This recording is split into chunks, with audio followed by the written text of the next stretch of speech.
다큐멘터리에서 색보정이라는 것 자체를 좀 왜곡으로서 금기시하는 경우도 봤는데요. 그러면 다큐멘터리에서 촬영을 할 때 카메라를 선택한다. 근데 뭐 소니 계열은 좀 차갑다, 또는 캐논 계열은 좀 따뜻하고 채도가 높다. 이런 선택부터가 우리가 조금 올바르지 않을 수 있거든요. 더 나아가서 다큐에서 조명을 한다. 이거는 더 큰 왜곡이 아니냐, 이런 이야기를 하는 부분하고 같은 맥락입니다. 그러니까 우리가 색보정을 한다는 부분들이 어떻게 보면 현장에서 이렇게 적절한 조명을 안 냈다든가, 적절한 필터를 안 썼다든가, 또는 카메라 성격에 따라서 앞에 말한 것처럼 차가운데 따뜻한 느낌을 만들고 싶다든가, 이런 보완성의 성향이 더 크기 때문에 이 색본 자체를 왜곡으로 바라볼 필요는 없다는 생각이거든요. 특히나 정직한 색깔이라는 것 자체가 조금 모호한 개념인데요. 우리가 같은 얼굴 톤을 가지고 있어도 형광등 밑에, 백열등 밑에, 또는 그 대낮에 주광 밑에 써 있을 때 스킨톤이 달라지는 것처럼 생각보다 훨씬 많이 변합니다. 같은 공간 안에서도. 그래서 이걸 어느 정도 균질하게 만들어주는 부분도 있을 것 같고요. 더 나아가서 내가 촬영 편집 과정을 거치면서 과연 이 무드가 어떤 건지 이걸 규정할 거라고 보거든요. 지금은 대단히 우울한 무드야. 내가 그런 의도로 촬영을 읽었고, 현장을, 그리고 편집해서 그런 식으로 표현을 하고자 하는데, 지금은 냉랭한 느낌이네 그냥. 그래서 그 우울한 톤을 블루톤을 이용할 건지, 그레이하게 또는 그리니하게 컬러를 바꿀 건지, 이런 판단을 해주는 과정으로 봐요. 그래서 영상 매체라는 것에 있어의 한계이자 장점인 이 컬러가 늘 변할 수 있다. 그 컬러는 직접적으로 관객의 마음에 정서적인 변화를 가져오기도 한다. 이런 부분을 좀 적극적으로 활용해서 다큐멘터리에서도 자의적이거나 왜곡되지 않는 범위 내에서 어느 정도 색보정을 할 수 있다고 보고 있고요. 그 색보정에 따라서 보다 놀라운 결과들을 낼 수가 있다는 거죠.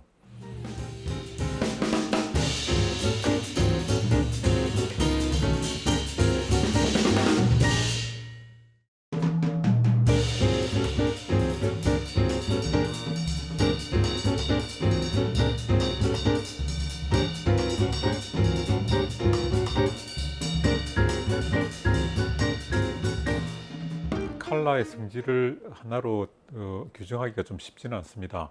컬러는 문화적인 부분에서도 그렇고요, 뭐 심리적인 부분에서도 그렇고 좀 다양하게 해석되어지거든요.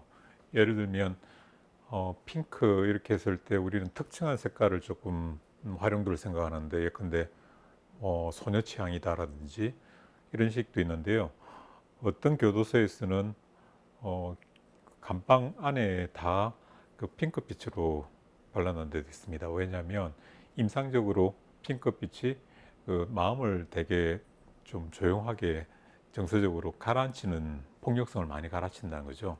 그런 것 때문에 실질적으로도 같은 핑크가 다르게 활용이 되는 경우도 있고요. 특히 풍토성 같은 것도 많이 영향을 주는데, 예를 들면 우리가 북유럽에서부터 중부, 남부까지 쭉 내려와 보면 그 컬러가 너무나 스펙트럼이 차이가 나거든요. 근데 스웨덴 같은 경우에서는 전반적으로 좀 채도가 전체 빌딩이나 이런 데 채도가 상당히 낮습니다. 그러다가 중부에서 남부까지 내려가 보면 정말 컬러풀하죠. 그러니까 여기서 쓰고 있는 컬러들이 과감한 데 반해서 북부에서 볼 때는 좀 예의에 어긋난 거 아닌가 할 정도의 컬러들이 있단 말이죠. 이처럼 컬러 자체가 무엇이다라고 규정을 하기에는 조금 한계가 있고요. 중국만 해도 예컨대 빨간색이 우리한테는 불길하고 조금 그런 뭐 좀 나쁘게 해석되는 경우도 있지만, 중국은 황제들이 쓰는 컬러로 볼 수도 있잖아요. 그래서 중요한 중앙 뭐 이런 타이틀이 붙는 곳에는 다들 간판을 빨간색으로 배경해서 황금색으로 쓰는 경우가 많죠. 이처럼 문화적, 풍토적 성향에 많이 영향을 받고요. 다만 온도에 해당하는 부분들은 일반적으로 그 다른 대부분의 관객들한테 적용이 된다고 볼 수 있는 게, 우리가 개와 늑대의 시간이라는 표현이 있죠. 새벽이나 또는 황혼질 때 개와 늑대가 구분이 안 되는 양치기들한테서 어슴푸레하니까 다 구분이 안 되는데, 새벽 시간은 우리가 아무래도 차가운 색이 나오죠. 선명하고 이성적이고, 그런데 황혼의 시간이라고 할 때는 따뜻한데 채도가 낮은 그런 컬러가 나올 거예요. 이런 경우에서는 이걸 활용한다고 볼 때, 새벽에 차가운 이 블루 컬러들은 어떻게 보면 이성의 시간이랄까요? 좀 차갑게. 근데 똑같이 황혼의 그 엠버톤은 좀 회고되고 과거지향적인, 아니면 따뜻한 이런 느낌들을 주고 있으니까, 거기에 따른 정서들은 일반적으로 적용하기도 어렵지 않다는 거죠. 그런 컬러가 온도에 따라서 규정할 수 있는 컬러들은 생각보다 좀 범용적으로 활용이 된다는 것들을 중고하시면 될 것 같다 싶고요. 그래서 여러분들이 다큐멘터리 그 후반 작업을 할 때 색보정 기사님한테 의지한다는 부분들 당연히 중요한 게 스페셜리스트니까. 그런데 감독이 컨셉을 가지고 있느냐 없느냐는 참 그 전체 완성도나 감독의 의도를 반영하는 데 있어서는 중요한 부분 중에 하나거든요. 기본적으로 색보정 감독이라고 하는 게 맞는데, 기사라고 일반적으로 왜 그런지 모르겠지만, 색보정 기사분들은 전체 톤을 한번 맞춰주는 게 있어요. 그러니까 스킨톤을 중심으로 해서 그리니한 것들을 좀 더 색온도의 얼굴 스킨톤을 맞춰갖고 다시 이렇게 전체 베이스를 한번 다 맞춰주는 게 기본인데, 이거는 색보정의 기능적인 부분들이고요. 이것보다 조금 한 발 나가면, 내가 표현하고자 하는 그 대상이 또는 씬이 어떤 느낌이냐, 이거를 감독이 정하고, 그 감독이 구현하고자 하는 컬러를 색보정 감독이 여러 컬러로 대신해서 보여줄 수가 있거든요.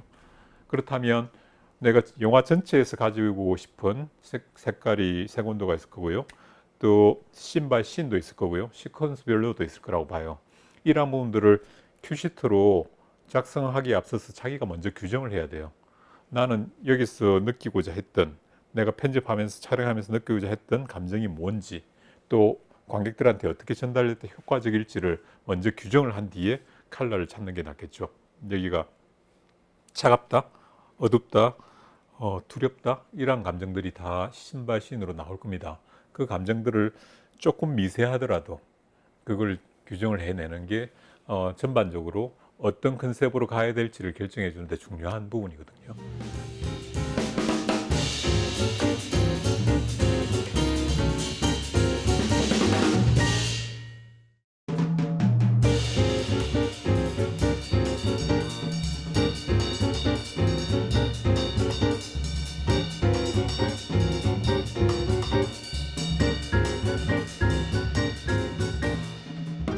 저 같은 경우에서는 모든 영화가 그렇다고 할 수는 없는데, 예컨대 목숨이란 영화를 볼 때 인물별로도 이렇게 색 보정을 조금 다르게 했습니다. 이 인물이 나올 때는 기준점이 여기야. 예컨대 블루에스 엠버가 있다면 박수명 씨라고 주인공 격이죠. 이분은 좀 그린이해요. 그 그린색이 조금 많이 도는 편인데, 이분이 그 기준점을 잡아주고요.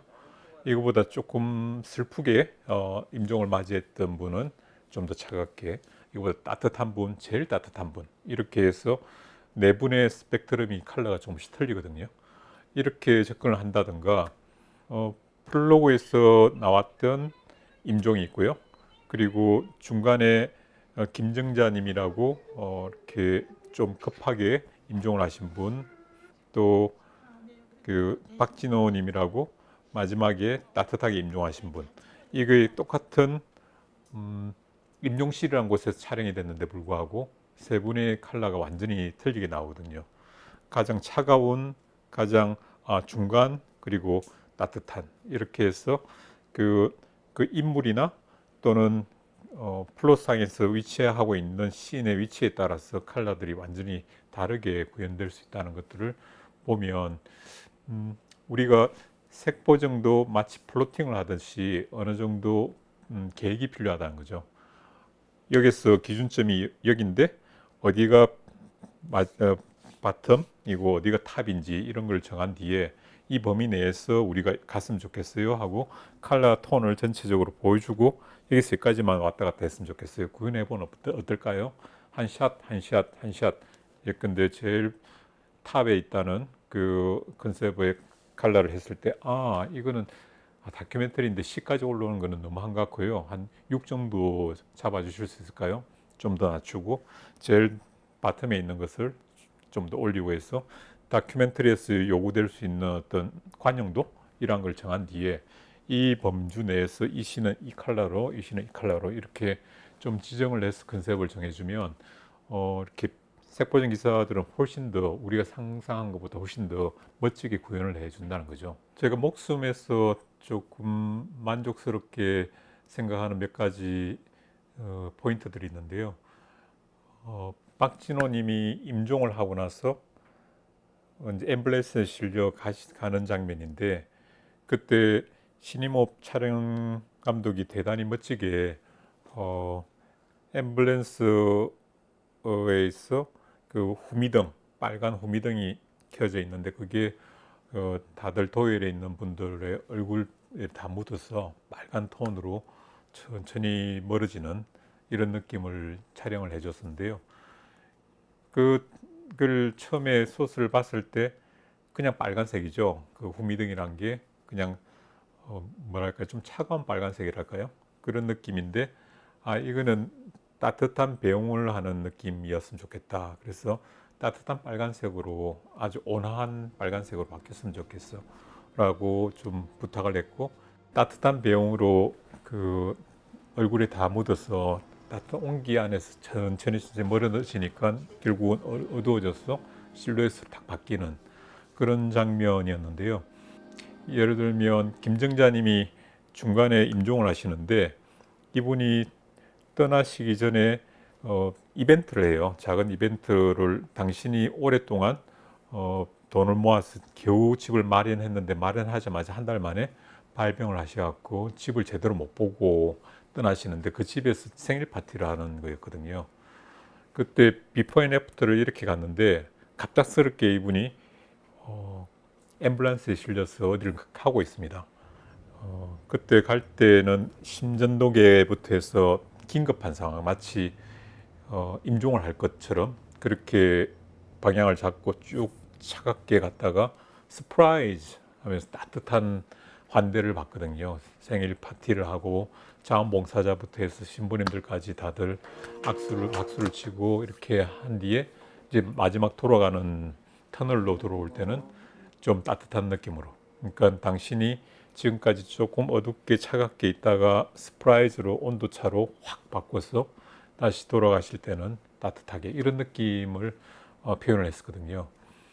그렇게 작은 부분인데 되게 다른 느낌을 표현할 수 있다는 거죠. 앰뷸런스에 실려가는 부분들도 어떤 거는 아주 차갑게, 어떤 거는 따뜻하게. 또 하나는 기억나는 게 고레다 히로카즈의 이제 원더풀 라이프라는 영화가 있죠. 거기에서는 배경이 되는 데가 마치 폐교 같은 데서 인물 그 각자의 소원들을 각자의 가장 즐거운 때를 구현하는 그런 이야기인데 거기서 많이 쓰는 게 실루엣 그냥 뒤에서 후광이 있고요. 앞에는 얼굴 표정이 잘 안 보이는 듯한 왜냐하면 이분들이 살아있는 분들이 아니라 영혼들을 찍었으니까 그걸 다른 이펙트를 넣지 않고 그런 실루엣 처리를 많이 하고 또 하나는 몽환적인 느낌으로 풀샷을 잡거나 이럴 때 포고 필터를 쓴 것처럼 좀 몽환적인 느낌을 자주 표현하는데요. 그래서 자주 여기가 현실보다도 과상의 공간이야 라는 걸 인지시켜줘요. 저는 호스피스를 만들 때 초반에는 그 선명도라죠. 샤프니스를 최대치로 해서 아주 차갑게 하는데 여기서 사람과 사람이 관계를 맺고 처음에 다쳤던 마음이 조금 열리고 여기서도 새로운 인생이 마치 시작되는 것처럼 표현을 하고 싶었기 때문에 차갑게 시작을 해서 조금씩 그런데 후반, 중후반부터는 약간 포고 필터 느낌들을 살렸어요. 그래서 제일 그게 강했던 게 박수명 씨라는 분의 주인공이죠. 그분의 마지막 가족 이벤트, 사진 이벤트가 있었거든요. 그때는 다들 정장을 하고 신부부 같이 멋지게 화장까지 다 한 상태에서 가족 사진을 찍는데 그때는 정말 환상처럼 보였으면 좋겠다 싶었어요. 왜냐하면 그 장면을 끝으로 박수명님은 임종으로 가시니까.